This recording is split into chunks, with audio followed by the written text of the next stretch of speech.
حضرت انس کہتے ہیں ایک بدو نبی صلی اللہ علیہ وسلم کے پاس آیا، کہنے لگا اللہ کے رسول مجھے کسی بہترین چیز کی تعلیم دے. ایک دیہاتی تھا، ایک عام شخص. تو نبی صلی اللہ علیہ وسلم نے اس کا ہاتھ پکڑ لیا اور فرمایا اس طرح کہا کرو، سبحان اللہ والحمد للہ ولا الہ الا اللہ واللہ اکبر. تو بدو نے یہ اپنی انگلیوں پہ گن لیا، سبحان اللہ والحمد للہ ولا الہ الا اللہ واللہ اکبر، اور چلا گیا. لیکن کچھ سوچنے کے بعد پھر واپس آ گیا. تو نبی صلی اللہ علیہ وسلم اس کو دیکھ کے مسکرائے اور فرمایا خستہ حال بدو اب کچھ سوچنے لگ گیا ہے. پیار سے اس کو کہا. تو اس نے کہا اللہ کے رسول سبحان اللہ والحمد للہ ولا الہ الا اللہ واللہ اکبر، یہ تو ساری اللہ کی تعریف ہے، میرے لیے کیا ہے؟ تو آپ نے فرمایا اے اعرابی، جب تم سبحان اللہ کہو گے تو اللہ تعالیٰ کہے گا تم نے سچ کہا، یعنی وہ تمہیں جواب دے گا.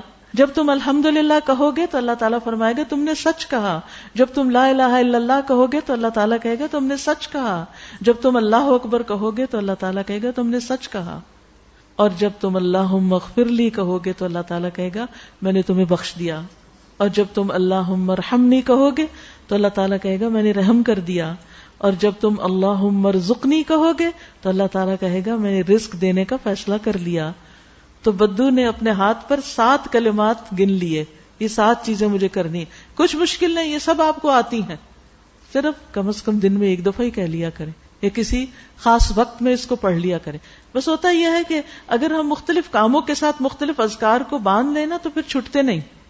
لکھ کے آپ کہیں لگا سکتے ہیں سبحان اللہ والحمد للہ ولا الہ الا اللہ واللہ اکبر، اللہم اغفر لی، اللہم ارحمنی، اللہم ارزقنی.